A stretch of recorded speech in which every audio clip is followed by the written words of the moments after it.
हजरत सैयदना फारूक आजम रदी अल्लाह, मैं तफसील से बात करूंगा अगले जुमे जनाब फारूक आजम के हवाल पर। हजरत उमर फारूक रदी अल्लाह तआला अन्हु बदर के मैदान में जब निकले ना बदर में, तो हजरत उमर से हुजूर ने तजवीज मांगी, फरमाया सफ बंदी कैसे करें, किस तरह लड़ना है। जनाब उमर फारूक रदी अल्लाह तआला अन्हु कहने लगे, हुजूर ये जितने आए हैं ना काफिर लड़ने, ये किसी का कोई चाचा लगता है, किसी का कोई मामू लगता है, किसी का भाई है, किसी का बेटा है, तो महबूबा सफ बंदी की क्या जरूरत है, जो मेरे रिश्तेदार है मेरे हवाले करें, मैं गर्दनें काट के आपको देता हूं। जो अबू बकर के रिश्तेदार है वो अबू बकर के हवाले करें, वो गर्दन काट के दे। जो अली का कुछ लगता है वो अली के हवाले करें। हम दुनिया को बताएंगे कि अशिद्दाउ अलल कुफ्फार, अशिद्दा अलल, उसके लिए हमारे पास सख्ती है, कोई नरमी, वो हमारा सगा भी हो तो उसके हक में कोई नरमी। हजरत उमर ने अपने सगे मामू की गर्दन काटी बदर के दिन, सगे मामू की। हजरत अबू उबादा बिन जर्राह, सुनो, इस्लाम अमन का दरस देता है, मोहब्बत का दरस देता है। भाई इस्लाम ही तो अमन का दरस देता है, पर जड़ी बूटी काटना बदअमनी नहीं होता, जालिम का हाथ पकड़ना बदअमनी, और अमन वाले और होते हैं बुज़दिल, इन दोनों में फर्क होता है। अमन वाला बनने का कहा गया है, बुज़दिल बनने का कहा।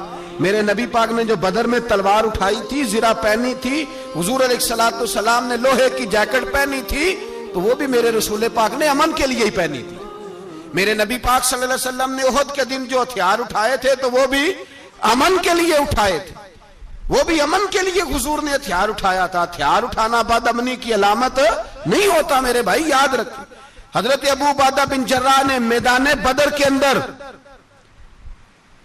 जब जंग का तबल बजा, हालात बिगड़े, जनाब अबू उबादा बिन जर्राह कहते हैं तारीख ने एक अजीब मोड़ पे मुझे लाके खड़ा किया।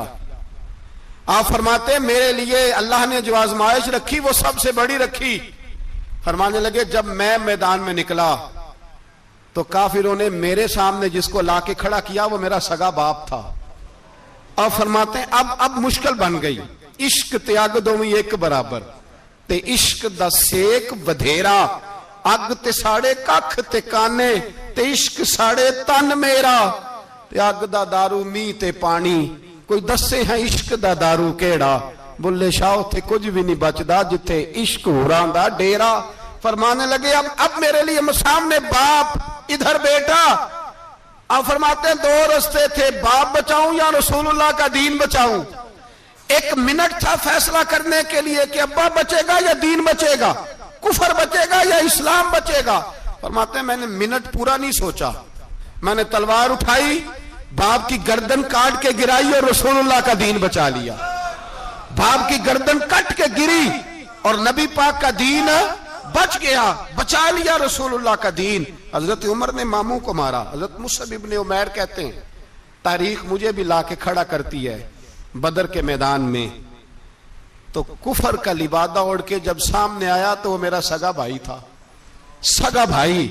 हजारों कौमें वजूद में आई दहर में खुश्क तर के रिश्ते से, पर हमने बुनियादे दोस्ती रखी याद खैरुल बशर के रिश्ते से।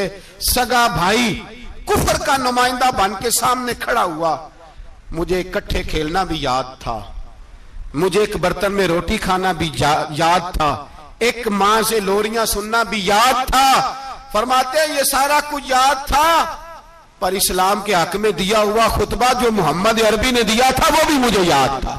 मुझे रसूलुल्लाह की बताई हुई बातें भी, फरमाते हैं मैं सारा कुछ भूल गया, पर मुझे अपने रसूल का पढ़ाया हुआ सबक नहीं भूला, वो मुझे याद रहा। मैंने फिर सगे भाई की गर्दन काटी और मैंने वो गर्दन काट के हुजूर के पास पेश की, और मैंने दुनिया को बताया कि हमारे लिए असल वो है जो हमारे रसूल हमें हुक्म इरशाद फरमाते हैं। ये रिश्ते हमारे लिए असल। हमारे अबू बकर सिद्दीक मैदान में निकले, बेटा काफिरों की तरफ से लड़ने आया है, सगा बेटा, और मेरे मुस्तफा करीम ने फरमाया औलाद बुज़दिल कर देती है आदमी को, पर जब ईमान पुख्ता हो तो फिर सहाबा ने इस बुज़दिली की भी परवाह नहीं की। सगा बेटा काफिर की जानिब से आया। हजरत अबू बकर सिद्दीक ने तलवार से हमला किया, बेटे ने ढाल आगे की। जब साहबजादे ने ढाल आगे की ना, तो हजरत अबू बकर की तलवार लोहे की ढाल से टकराई, तलवार गिर गई। अब हजरत अबू बकर निहत्ते हो गए, साहबजादे ने उठाई तलवार। कहता जब मैं मारने लगा तो ख्याल आया घर तो मेरा उजड़ेगा ना, बाप तो मेरा ही है ना। साहबजादे कहते हैं मैं अबू बकर सिद्दीक को छोड़ के चला गया। बाद में मुसलमान हो गए, कलमा पढ़ लिया। एक दिन घर में बैठे थे तो बात शुरू हो गई। साहबजादे कहने लगे अब्बा जी वो याद है ना जब मेरी ढाल से आपकी तलवार टकराई थी और तलवार गिर गई थी तो मैंने आपको बाप समझ के छोड़ दिया, मेरा ही घर उजड़ना था बाप समझ के। जनाब सिद्दीक अकबर रदी अल्लाह ताला अन्हो साहिब इब्ने शाम ने लिखा है कि अपनी सुरीन पर 2 दफा हाथ मारा, 2 दफा। कहने लगे बेटे तू उस वक्त काफर था, तूने मुझे छोड़ दिया। मैं जब वापस पलटा था ना उसी दिन उसी लम्हे तो मेरे दिल में ख्याल था कि बेटे ने तो छोड़ दिया है, लेकिन अगर बेटा यूं मेरी तलवार के नीचे आता मैं बेटा समझ के माफ ना करता, कुफर का नुमाइंदा समझ के कत्ल कर देता। इसलिए कि मेरी नजर में अगर कोई अहमियत है तो रसूलुल्लाह के फरमान की अहमियत है। बाप बेटे औलाद की कोई अहमियत है? अशिद्दाउ अलल कुफार, काफर से नफरत ही नहीं होती। हजरत उमर फारूक रदी अल्लाह, मुझे पलट पलट के याद आते हैं सैयदना फारूक आजम। हजरत फारूक आजम रदी अल्लाह तआला अन्हु से ईसाई बादशाह ने कहा मैं मिलना चाहता हूं। आप फरमाने लगे टाइम नहीं, जो तुझे मिलना है वो मदीने के गरीबों को ना मिलूंगा, वो रसूलुल्लाह के नौकरों को नहीं मिलूंगा, तुझे मिल के क्या करना है। मैं उन्हें मिलूंगा जिनके लबों पे रसूलुल्लाह का दुरूद जारी है, जो मुस्तफा से प्यार करते हैं। मुझे तुझसे मिलने की कोई जरूरत हमारे यहां वो नफरत नहीं कुफर के लिए जो मुसलमान के दिल में होनी चाहिए। मेरे रसूल पाक सैयद आलम नूर मुजस्सम सल्लल्लाहु अलैहि वसल्लम ने जो लोग तैयार फरमा, नींद तो नहीं आ रही आप हजरात को? एक वो मंजर था हजरत उमर ने जब अपने सगे मामू को लताड़ा, जनाब अबू उबादा बिन जर्राह ने बाप को कत्ल किया, मुसअब इब्न उमैर ने भाई को कत्ल किया। एक वो मंजर था। एक वो मंजर था जब मुसलमान मक्के से मदीने आए, मदीना तैयबा पहुंचे तो मुस्तफा करीम ने फरमाया ये तुम्हारे भाई हैं, बस बात खत्म हो गई। ये तुम्हारे, भाई इतनी सी बात है, ये तुम्हारे, इससे ज्यादा नहीं। कोई लंबा खुतबा नहीं नबी पाक ने दिया। फरमाया ये तुम्हारे, अपने भाइयों की मदद करो। हद हो गई मदद करने की। भाई का बाजू पकड़ा, घर ले गए, कहने लगे ये 15 किले मेरे हैं, 6 जो तुम्हें पसंद आते हैं रख लो, तुम्हारे हो गए। घर का सामान बिस्तर रजाइयां तक निकाल के दरवाजे के अंदर रखे। भाई से कहा यार जो तुझे अच्छा लगता है रख ले, आधा तेरा आधा मेरा। यहां तक एक वो मौका जब अशिद्दाउ अलल कुफार, एक ये मौका रुहमाउ बैनहुम। सहाबाए किराम अलैहिम रिदवान में से किसी के पास 2 बाग थे, एक में खजूरें ज्यादा पकी, एक में कम पकी।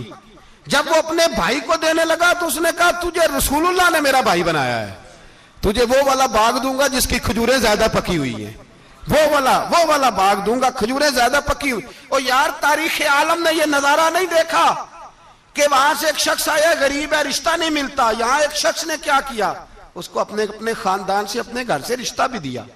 कब भाई है, इसको यहां बसाना है, रखना है, लाना है। कोई तहजीब का टकराव नहीं हुआ, कोई उन लोगों के आपस में झगड़े नहीं हुए, कोई नहीं कहा कि ये मुहाजिर है, ये अंसार है, कोई किसी जगह नहीं कहा तुम्हारा खाना पीना रहना सहना अलग है, कोई किसी जगह बहस नहीं हुई, आधा बांट के दिया। और फिर भाईचारे का हाल ये था कि तबूक के बाद जब बड़ा माल आया ना मुसलमानों के पास, ढेर लग गए, बैरीन से माल आया तो ढेरों लग गए। तो रसूल पाक सल्लल्लाहु अलैहि वसल्लम ने अंसारे मदीना को बुलाया, मदीने वालों को। फरमाया तुमने बड़ा एहसार किया था अपने भाइयों पर, तुमने अपनी आधी आधी जायदादें दे दी थी, तुमने रुहमाओ बैनहुम का पूरा मुजाहिरा अमलन करके दिखाया था। अब माल आ गया है, 2 ऑप्शन मैं तुम्हें देता हूं, 2 किस्म की तरजीहात, एक चीज कबूल कर लो। का या रसूल अल्लाह सल्लल्लाहु अलैहि वसल्लम हुक्म फरमाइए। फरमाया यहां तो जो माल तुमने अपने महाजिर भाइयों को दिया है वो वापस ले लो, वो तुम वापस ले लो, और ये जो माल आया ये मैं इनमें बांट देता हूं। या इस तरह करो कि मैं ये माल तुम्हारे दरमियान आपस में आधा आधा बांट देता हूं, या तुम्हें कुछ फीसद ज्यादा दे देते हैं, उन्हें कम दे देते हैं। बात हो रही थी, अंसार चुप थे। हुजूर ने फरमाया बोलते क्यों नहीं, पता महबूब को भी है कि ये बोलेंगे तो मुझे भी ठंड पड़ेगी और कयामत तक सारी उम्मत को सुकून मिलेगा। फरमाया बोलो। तो अंसारे मदीना बोले तो रो के बोले, का महबूबा हमने माल क्या करना है, हमारे पास रसूल पाक जो मौजूद है, या रसूल अल्लाह हमने क्या करना है माल का? हुजूर जो अब आया ये भी सारा इन्हें दे दे, जो हमने दिया था इन्हें वो भी इनके पास रहने दें, और या रसूल अल्लाह जो बाद में आए वो भी इन्हें दे दे।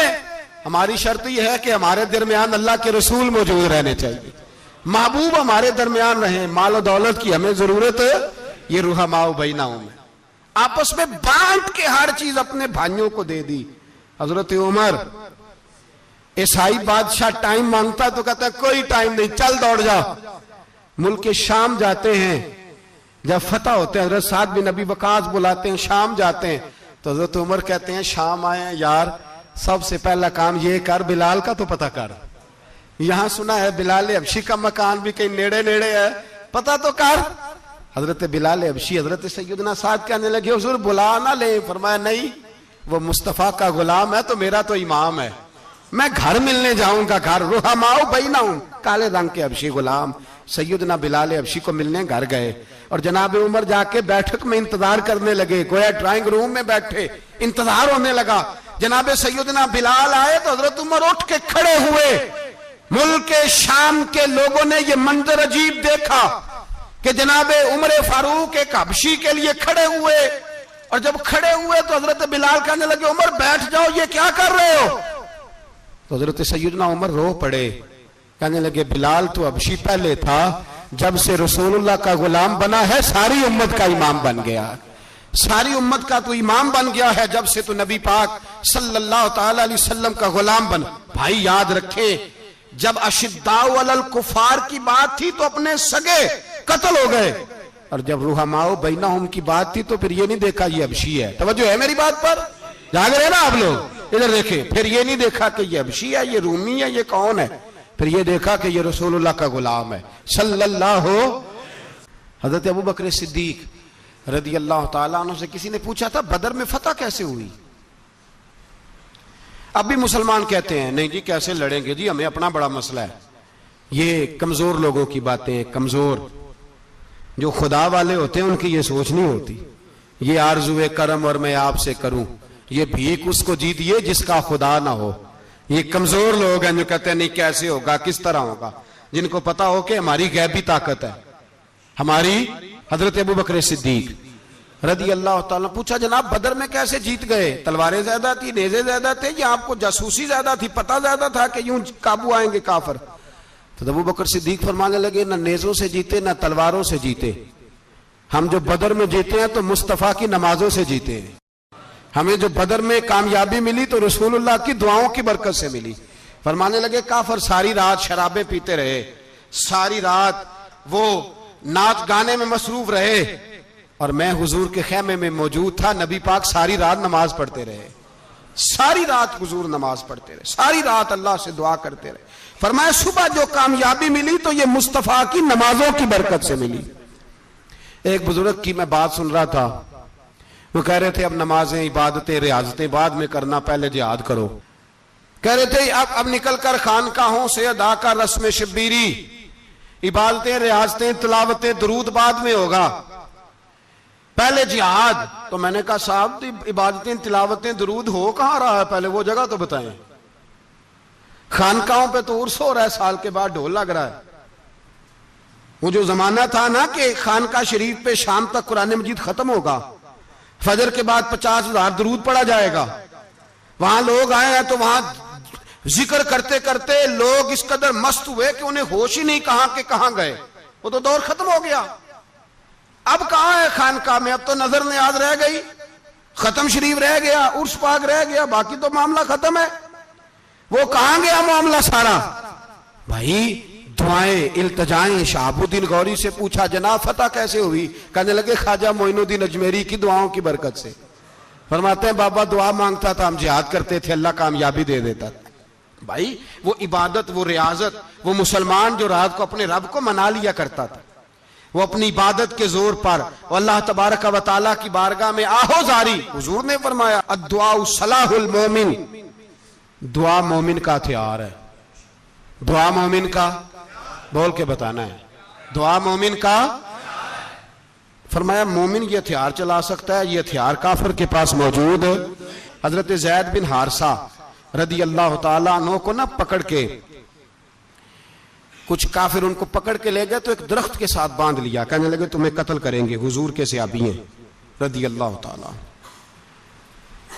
जब काफिर आपको कत्ल करने लगा ना तो उन्होंने दरख्त के साथ अच्छी तरीके से टांगे बांध ली, हाथ बांध लिए, गर्दन बांध ली। कहने लगा बुला अपने रब को। तो हजरत ज़ैद रदी अल्लाह ताला अन्हु फरमाने लगे मैं तो शहीद होने को तैयार था, लेकिन तूने आजमाने का प्रोग्राम बनाया तो ठीक है, मैं फिर बुलाने लगा हूं अपने रब की मदद को। ऐ अल्लाह मदद फरमा। उसने उतनी देर में तलवार नियाम से निकाल ली। ऐ अल्लाह मदद फरमा। उसने जब तक दोनों हाथों में तलवार सौंप ली, ऐ अल्लाह मदद फरमा। जब तीसरी बार आपने ये कहा तो उसने तलवार उठाई, कहा अल्लाह मदद फरमा। हजरत ज़ैद रदी अल्लाह ताला अन्हु कहते हैं जब चौथी बार मेरी जुबान से लफ्ज निकले, काफर के हाथ में तलवार थी पर गर्दन भी उसकी कट के नीचे गिर गई, कि गर्दन कट के उसी वक्त नीचे गिरी। मुझे किसी ने खोला, ना मारने वाला नजर आया, ना गर्दन काटने वाला नजर आया, ना मुझे खोलने वाला। तो मैंने कहा आने वाले तू बता तो सही तू कौन है? तो कहने लगे मैं जिब्रील अमीन हूं, मैं जिब्रील अमीन हूं, मैं जिब्रील, मुझे दुश्मनों ना छेड़ो, मेरा है कोई जहां में, मुझे दुश्मनों ना छेड़ो, मेरा है कोई जहां में, मैं अभी पुकार लूंगा, नहीं दूर है मदीना।